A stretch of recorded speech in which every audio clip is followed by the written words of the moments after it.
en janvier 2002, donc ça fait presque, on peut dire, 19 ans que cette université a été créée, ayant pour principale mission de développer des cours et des programmes universitaires d'enseignement en ligne pour les universités tunisiennes. L'UVT est chargé de coordonner les activités et la formation en présentiel assurées dans les universités tunisiennes en offrant un ensemble de services, à savoir des unités d'enseignement transversales, des formations de formateurs pour l'utilisation des TIC, et là c'est très important au niveau de l'UVT, la pédagogie numérique, la scénarisation des cours qui s'est développée de plus en plus avec l'apparition de la Covid, des espaces d'enseignement en ligne, des centres d'accès, centres de visioconférence et des laboratoires de production numérique. Il est aussi à remarquer qu'au-delà de sa mission de formation initiale et continue, de recherche, de documentation, à travers les bibliothèques et les publications et à travers les cours en ligne, l'université virtuelle se positionne par rapport à d'autres universités en termes de responsabilité. Et à ce niveau, on s'est posé la question suivante: est-ce que l'université virtuelle de Tunis a une responsabilité particulière à l'égard de la société?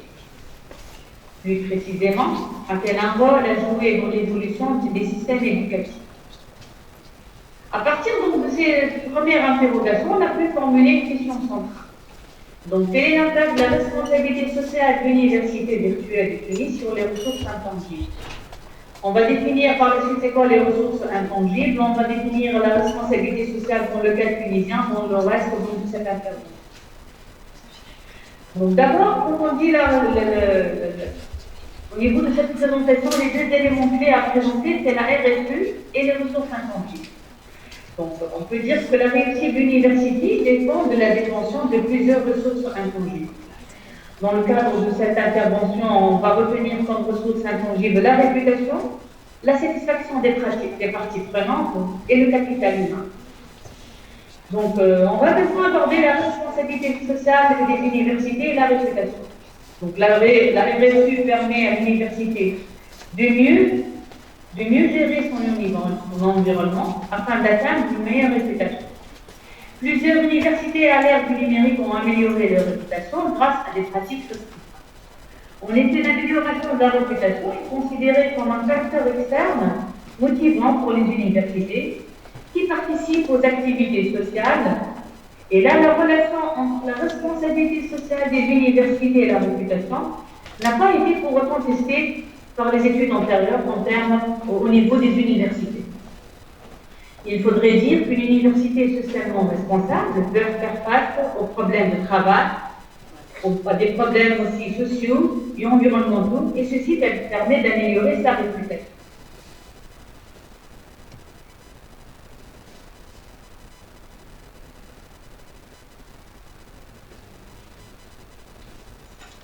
Donc, en outre, les universités socialement responsables peuvent améliorer leurs relations avec toutes les parties prenantes, ce qui permet d'obtenir une bonne réputation et une première hypothèse selon laquelle la recette. Donc là, c'est le premier volet donc, des actifs intangibles, à savoir la réputation. On va maintenant passer au deuxième volet des ressources intangibles, à savoir la satisfaction des parties prenantes. On va étudier la relation entre la RSU et la satisfaction des parties prenantes. La vision des parties prenantes envers l'université est liée positivement à d'autres concepts, tels que l'engagement organisationnel. Il faudrait dire en outre que les parties prenantes peuvent pénaliser les universités qui sont irresponsables envers la société. Donc l'adoption de pratiques sociales responsables de la satisfaction de toutes les parties prenantes.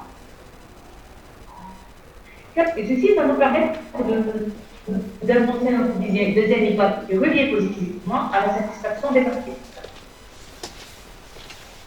On va passer maintenant au troisième élément des ressources intangibles, à savoir le capital humain. Il faudrait l'avouer, c'est un élément important au niveau de l'université.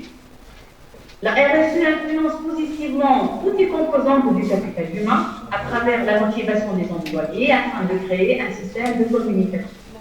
Il faudrait aussi dire que le capital humain est un élément important pour le succès des universités. En effet, les responsables ressources l'humain,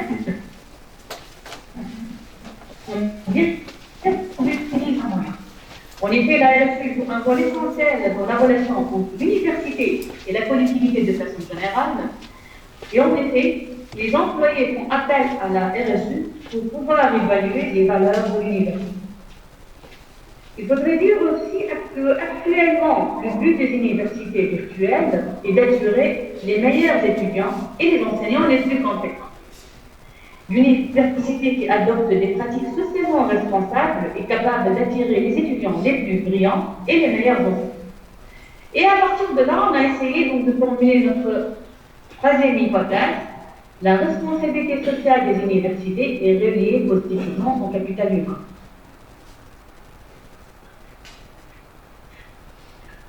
Pour pouvoir vérifier ces hypothèses dans le cas essayé... Excusez-moi, Imen, excuse-moi, mais il y a le son qui se coupe. Qui coupe? Oui, oui. C'est bon, maintenant, je sais peut-être que c'est la connexion. C'est bon? Je pense aussi. Voilà, bon, on va essayer, continue, on va voir. Peut-être c'est la connexion. Donc, c'est bon? Je crois que tu as une mauvaise connexion, Imen. Comment pourrais-je? Je vais me connecter. Je vais me connecter à travers lui.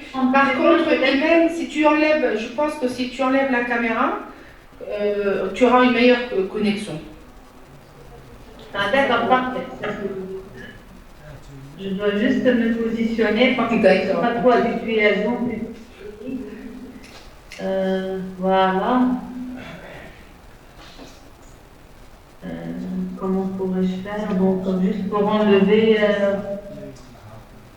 Voilà. Arrêter la vidéo, c'est ça? C'est ça, Imen.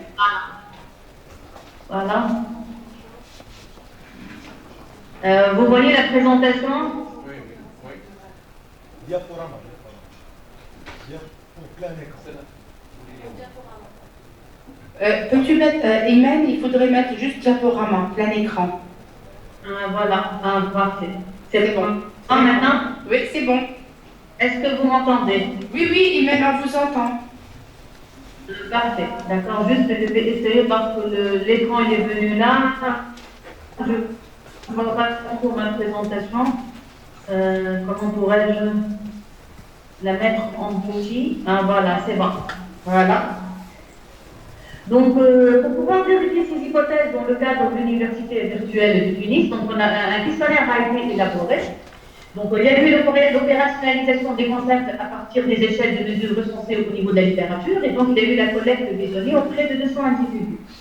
Ces individus appartiennent au staff pédagogique de l'université, à savoir les directeurs des départements d'enseignement virtuel, les coordinateurs pédagogiques, les correspondants C2I, les concepteurs de cours, les évaluateurs, les tuteurs et également les étudiants.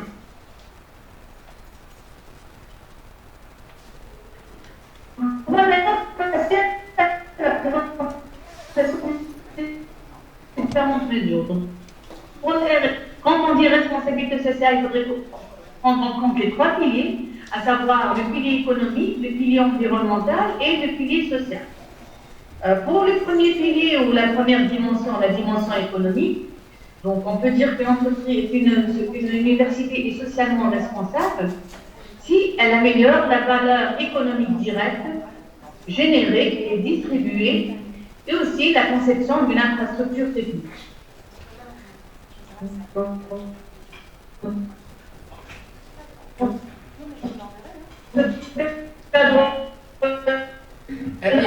Il y a vraiment un problème. On n'entend plus rien. Imen, on n'entend vraiment plus rien. Ça coupe trop. Comment pourrais-je faire alors? Tu peux pas te mettre dans un endroit où il y a une meilleure connexion, je sais pas. Votre 4G avec ton téléphone. Ah voilà, le téléphone, c'est bon. C'est ce que je vais faire. Je vais me connecter avec mon téléphone. Ok, ça marche.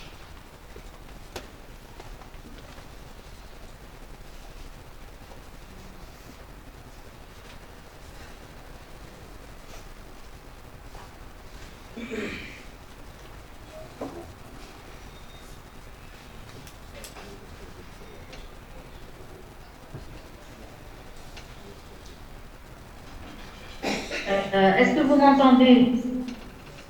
Oui. Là, on t'entend, oui. On va voir si tu... Ah, de parfait. Donc, vous avez la... Là.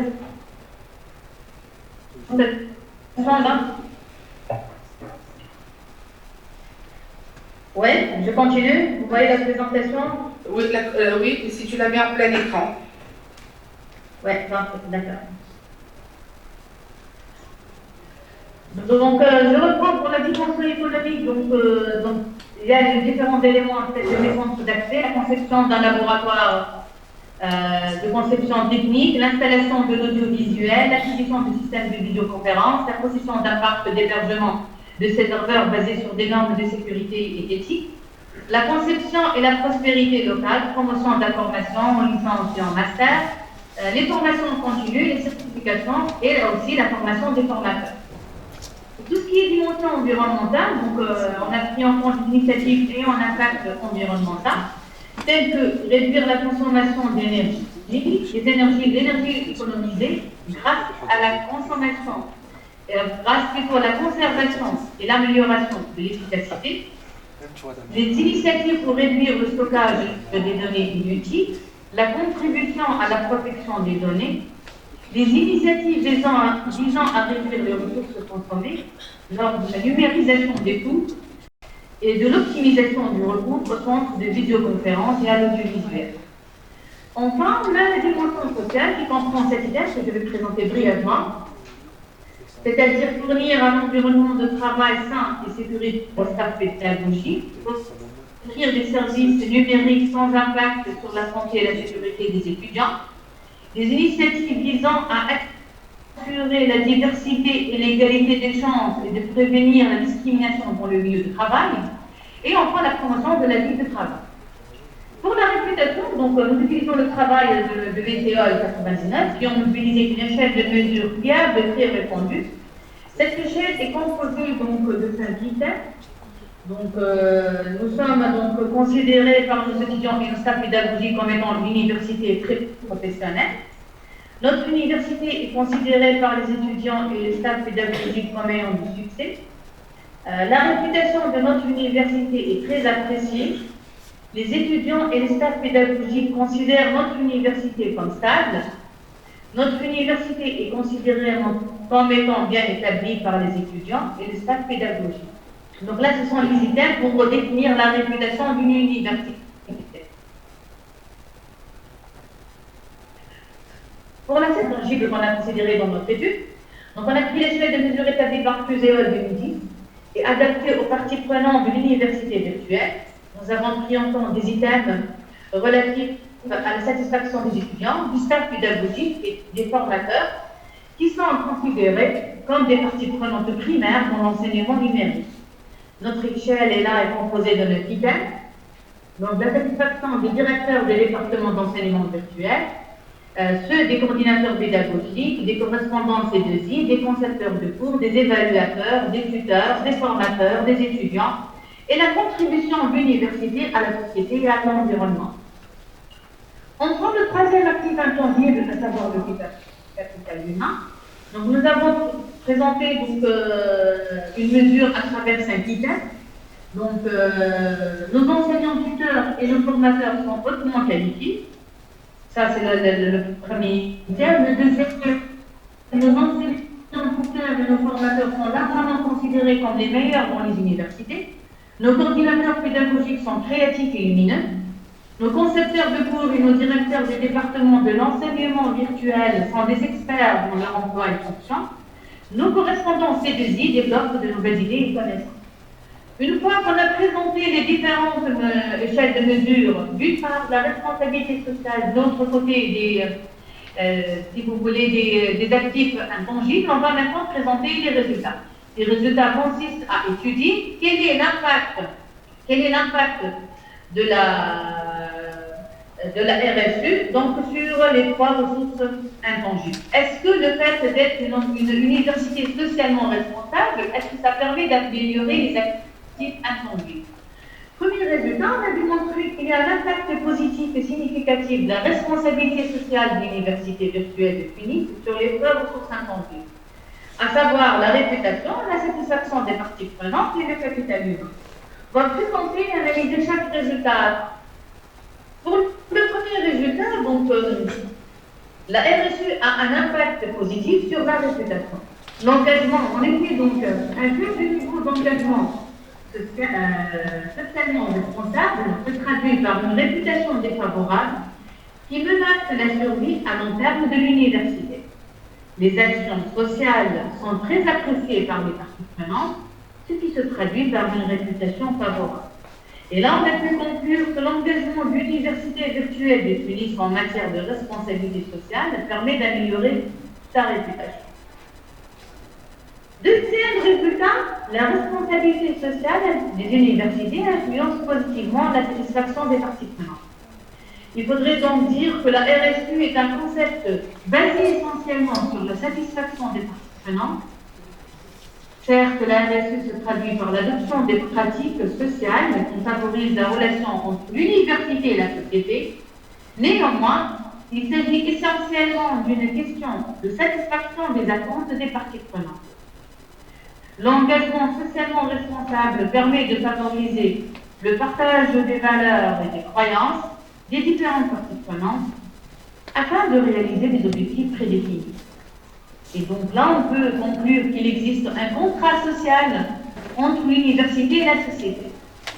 Par ailleurs, la satisfaction des parties prenantes à travers une démarche socialement responsable est expliquée par la recherche d'une certaine légitimité. Et là, il faudrait dire que toutes les universités, quelque part, cherchent à renforcer cette légitimité, d'une façon ou d'une autre.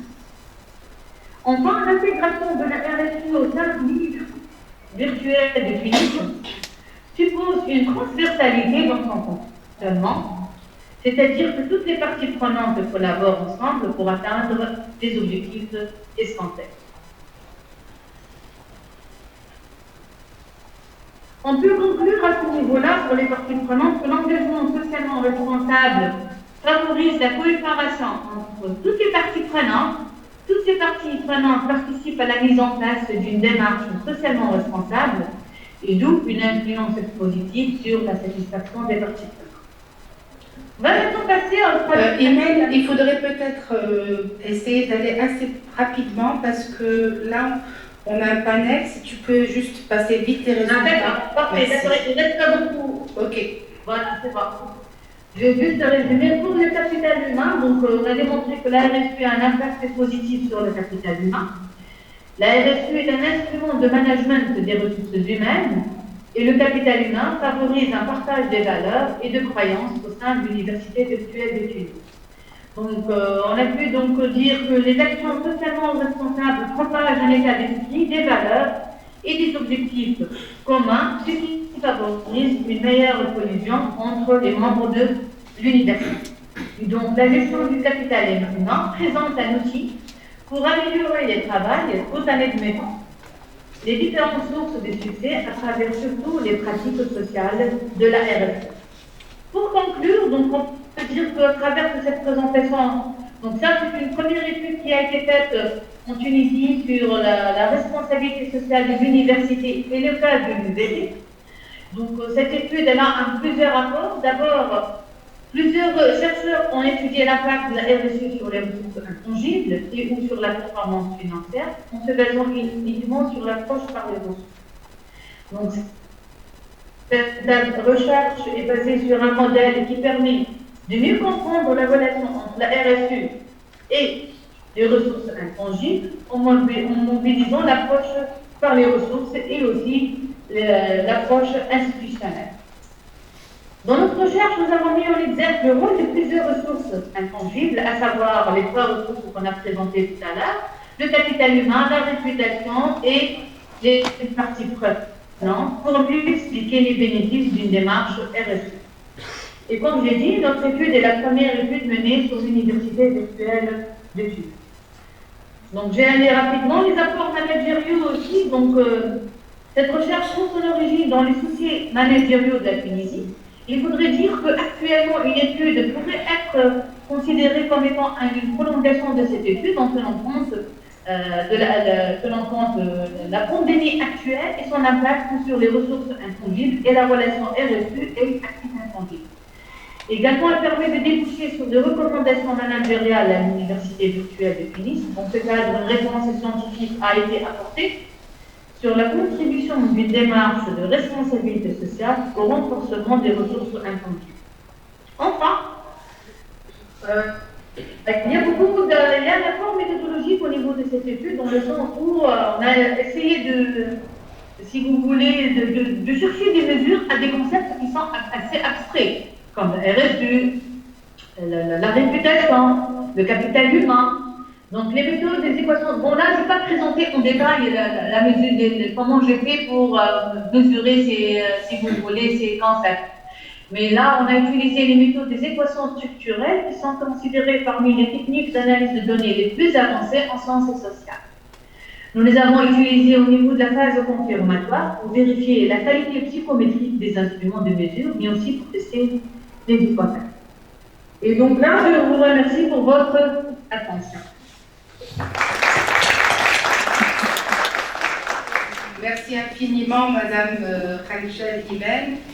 Et je suis sûre que la responsabilité sociale à l'université concerne toutes les universités en général, et notre université en particulier, en la personne de professeur Boumedi, qui est chef de la filière, qui est le responsable licence, et qui travaille énormément sur tout ce qui concerne la qualité.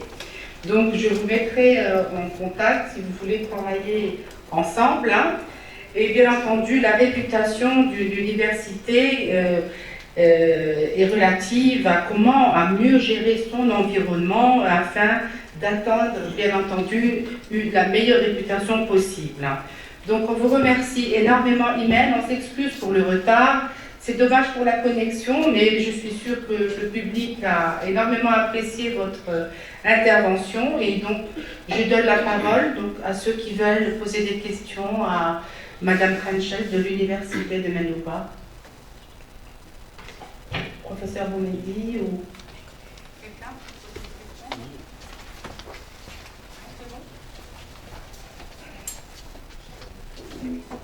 Très bien. Donc, Imen, on vous remercie. Je sais que vous allez suivre le reste des interventions comme ce matin.